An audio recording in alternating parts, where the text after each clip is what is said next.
Hi friends, welcome to கோமஸ் lifestyle. இன்றைக்கி வீடியோவில் ஒரு க்ளீனிங் டிப்ஸ் தாங்க பார்க்க போகிறோம். ஒரே ஒரு பொருள் வச்சு கிச்சன் முதல் பாத்ரூம் வரைக்கும் பளிச்சுன்னு க்ளீன் பண்ண போகிறோங்க. ரொம்ப ஈஸியாக இருக்கும். வீடியோக்குள்ளே போகிறதுக்கு முன்னாடி நம்ம சேனலை ஃபஸ்ட் டைம் பார்க்குறவங்களா இருந்தால் சப்ஸ்கிரைப் பண்ணிவிட்டு பக்கத்தில் இருக்க பெல் ஐக்கானை கிளிக் பண்ணி ஆளுன்னு கொடுத்துக்கோங்க. அப்போ தான் நான் போடுற வீடியோக்குள்ள உங்களுக்கு நோட்டிஃபிகேஷனாக வரும். வாங்க நம்ம எப்படி க்ளீன் பண்ணலாம் அப்படிங்கிறத பார்க்கலாம்.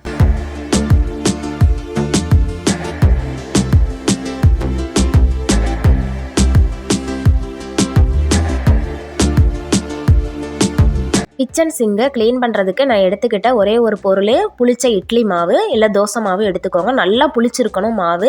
உங்கள் சிங்கில் உப்புக்கரை எதுவும் இருந்துச்சுது அப்படின்னா இந்த புளிச்ச மாவு நல்லாவே அந்த உப்புக்கரையெல்லாம் போக்கிறோம். அதேமாதிரி அழுக்கையும் நல்லா போக்கிறோம். மாவு ரொம்ப புளிச்சிருச்சுன்னா அதை யூஸ் பண்ண மாட்டோம். அது உடம்புக்கு நமக்கு ஒத்துக்காது. அதை தூர போடுற அந்த மாவை வச்சு தான் நம்ம க்ளீன் பண்ணுறோம். இந்த மாவுக்கு பார்த்தீங்கன்னா அந்த அளவுக்கு உப்புக்கரை அழுக்கு இது எல்லாமே அவ்வளோ அழகாக போயிடும். இப்போ நம்ம எல்லா பக்கமும் நல்லா அப்ளை பண்ணிக்கலாம். அப்ளை பண்ணிவிட்டு ரொம்ப உப்புக்கரை அதிகமாக இருந்துச்சு அப்படின்னா ஒரு 15 நிமிஷத்துக்கு ஊற வச்சிருங்க. நான் ஊற வைக்கல. இன்னைக்கு அந்த உடனேயே அப்ளை பண்ணிட்டு உடனே ஒரு ஸ்க்ரப்பர் வச்சு நான் தேய்ச்சி எடுக்கிறேன். நான் தேய்ச்சி எடுத்து உங்ககிட்ட கழுவிட்டு காட்டுறேன் எந்த அளவுக்கு அழுக்கு உப்புக்கரெல்லாம் போயிருக்குது. சிங்கி எவ்வளோ பளிச்சு இருக்குதுன்னு பாருங்க. இந்த டேப்லையும் நீங்க இந்த மாவை வச்சு தேய்ச்சிங்க அப்படின்னா நல்லாவே அந்த டேப்ல இருக்க உப்புக்கரையும் போயிடும். அந்த அளவுக்கு இந்த மாவுக்கு அவ்வளோ ஒரு பவர். ஒரு வாட்டி செஞ்சீங்க அப்படின்னா திரும்ப இந்த புளிச்ச மாவு வச்சு தான் நீங்க க்ளீன் பண்ணுவீங்க. நம்ம தூர போடுற மாவை தான் நம்ம க்ளீன் பண்ணுறோம். இப்போ நான் க்ளீன் பண்ணிவிட்டு நான் உங்கள்கிட்ட காட்டுறேன். எல்லா பக்கமே நல்லா தேய்ச்சி எடுத்துட்டு இப்போ நான் கழுகுறேன். அந்த ஒரு சைடு நான் கழுகும் போதே எவ்வளோ ஒரு பளிச்சுன்னு இருக்குதுன்னு பாருங்கள். சிங்கு நல்லா முகம் பார்க்குற கண்ணாடி எப்படி பளிச்சுன்னு இருக்கும் அதே மாதிரி இருக்குது. இனிமேல் இட்லி மாவு தோசை மாவு புளிச்சிருச்சு அப்படின்னு நினச்சி தூக்கி தூர போட்டுறாதங்க. இப்படி க்ளீன் பண்ணுறதுக்கு யூஸ் பண்ணிக்கோங்க. நல்லா க்ளீன் பண்ணி கொடுக்கும் புளிச்ச மாவு. சிங்க் எவ்வளோ க்ளீனாக பளிச்சுன்னு ஆயிடுச்சுன்னு பாருங்கள். இந்த டிப் உங்களுக்கு ரொம்பவே யூஸ்ஃபுல்லாக இருந்திருக்கும்னு நினைக்கிறேன். யூஸ்ஃபுல்லாக இருந்ததுன்னா நம்ம சேனலை சப்ஸ்கிரைப் பண்ணிக்கோங்க. பக்கத்தில் இருக்க பெல் ஐக்கானே கிளிக் பண்ணிக்கோங்க. அடுத்த டிப், பாத்ரூமில் இருக்கிற பக்கெட்டையும் மக்கையும் இதே புளிச்ச மாவு வச்சு க்ளீன் பண்ண போகிறோம். பாத்ரூமில் இருக்கிற பக்கெட்டு ஆயிலாகவும் உப்பு கரையாகவும் அழுக்காகவும் இருக்குது. இந்த மக்கு பாருங்கள், ஓரங்களில் எவ்வளோ ஒரு ஆயிலாகவும் அதேமாரி உப்பு படிஞ்சு போய் இருக்குது. நம்ம தூக்கி தூர போடக்கூடிய இந்த புளிச்ச மாவு எவ்வளோ ஒரு க்ளீன் பண்ணி கொடுக்குங்கிறத பாருங்கள். மக்கையும் பக்கெட்டையும் நல்லா எல்லா பக்கமும் புளிச்ச மாவு வச்சு நல்லா அப்ளை பண்ணி கொடுத்துக்கலாம். கொடுத்துட்டு அதுக்கப்புறம் நம்ம ஸ்க்ரப்பர் வச்சு நல்லா தேய்ச்சிட்டோம் அப்படின்னா உப்பு படிஞ்ச கரையும் ஆயில் கரையும் இருக்கிற இடமே தெரியாமல் போயிடும். பக்கெட்டையும் மக்கையும் எல்லா பக்கமும் புளிச்ச மாவு வச்சு நல்லா அப்ளை பண்ணி கொடுத்துக்கிறேன். அப்ளை பண்ணி கொடுத்துட்டு அதுக்கப்புறம் நான் ஸ்க்ரப்பர் வச்சு தேய்க்க போகிறேன். நான் ஊற வைக்கல. அதிகமாக உப்பு கரை படிஞ்சு போய் இருந்துச்சுது அப்படின்னா நீங்கள் ஒரு 15 நிமிஷம் ஊற வச்சுட்டு அதுக்கப்புறம் தேய்ச்சி எடுத்தீங்க அப்படின்னா நல்லா பளிச்சுன்னு ஆயிரும். நான் இன்னைக்கு ஊற வைக்கலை. ஸ்க்ரப்பர் வச்சு இப்போ நல்லா தேய்ச்சி எடுத்துக்கிறேன்.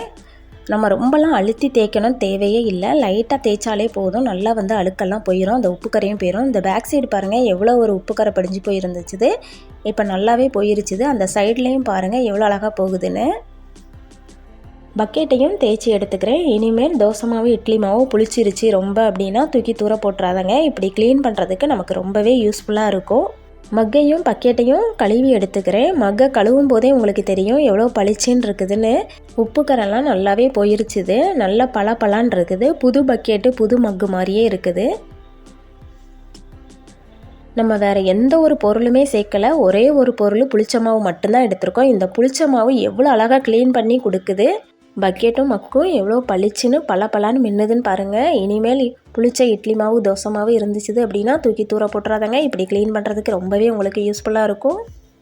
இந்த டிப் உங்களுக்கு ரொம்பவே யூஸ்ஃபுல்லாக இருந்திருக்கும்னு நினைக்கிறேன்.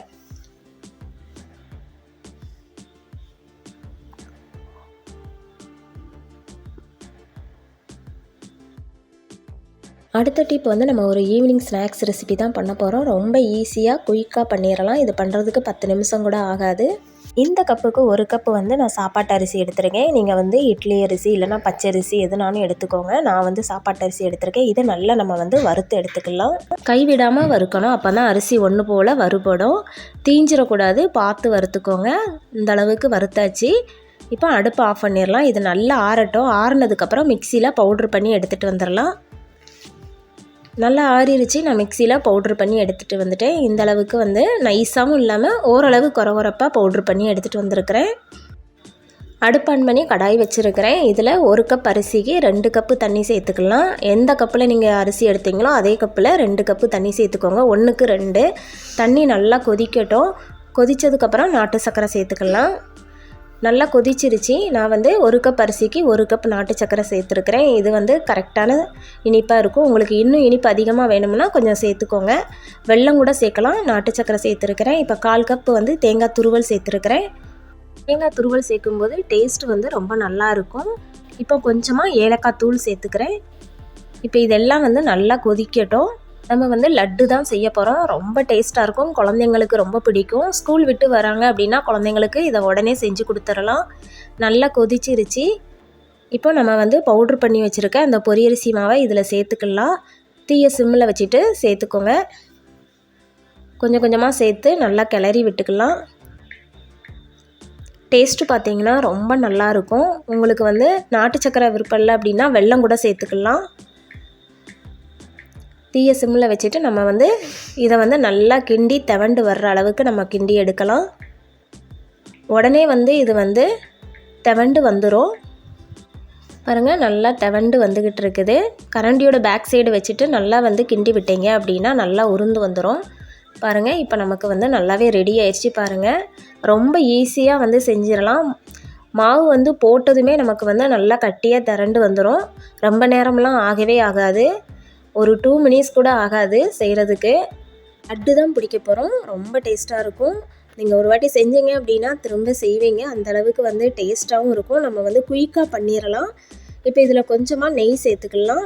நம்ம இதில் நிறையாலாம் நெய்யே சேர்க்கலை. இப்போ தான் நம்ம வந்து நெய்யே சேர்க்குறோம். இதில் நெய்யெல்லாம் தேவையே படாது. கொஞ்சமாக சேர்த்துட்டு அந்த மணத்துக்காக தான் சேர்க்குறோம். விருப்பப்பட்டால் சேர்த்துக்கோங்க, இல்லைன்னா வேண்டாம். நெய் சேர்த்துட்டு ஒன்றா கலந்து விட்டுக்கலாம். இது நல்லா ஆறட்டும். ஆறுனதுக்கப்புறம் நம்ம வந்து லட்டு மாதிரி பிடிச்சிக்கலாம். இந்த பொரியரிசி லட்டு வந்து ரொம்ப டேஸ்ட்டாக இருக்கும். அதேமாரி நம்ம செய்கிற டைமிங் பார்த்திங்கன்னா ரொம்ப கம்மி. குயிக்காகவே செஞ்சிடலாம். நல்லா ஆறிடுச்சு.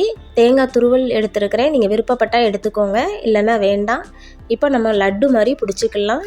கொஞ்சமாக கையில் நெய் தொட்டுக்கலாம். நெய் தொடலைனா கூட அது வந்து ஒட்டாது. கையில் லைட்டாக தொட்டிருக்கேன். இப்போ லட்டு மாதிரி பிடிச்சிட்டு இந்த தேங்காய் துருவலில் நம்ம வந்து புரட்டி எடுத்துக்கலாம். பார்க்குறதுக்கு அழகாக இருக்கும்.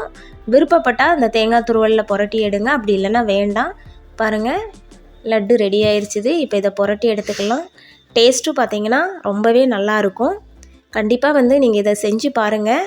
இந்த டிப்பு உங்களுக்கு ரொம்பவே யூஸ்ஃபுல்லாக இருந்திருக்கும்னு நினைக்கிறேன். நான் எல்லாமே இதேமாரி நான் பிடிச்சிட்டு காட்டுறேன்.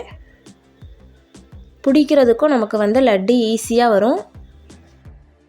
அதேமாரி டேஸ்ட்டும் ரொம்ப நல்லாயிருக்கும். நான் 1 கப் அரிசி தான் எடுத்தேன். அதுக்கு இவ்வளோ லட்டு வந்திருக்குது. அது போகவும் இன்னும் நான் லட்டு பிடிக்க வேண்டி இருக்குது. கண்டிப்பாக வந்து நீங்கள் செஞ்சு பாருங்கள். ரொம்பவே நல்லாயிருக்கும் டேஸ்ட்டு.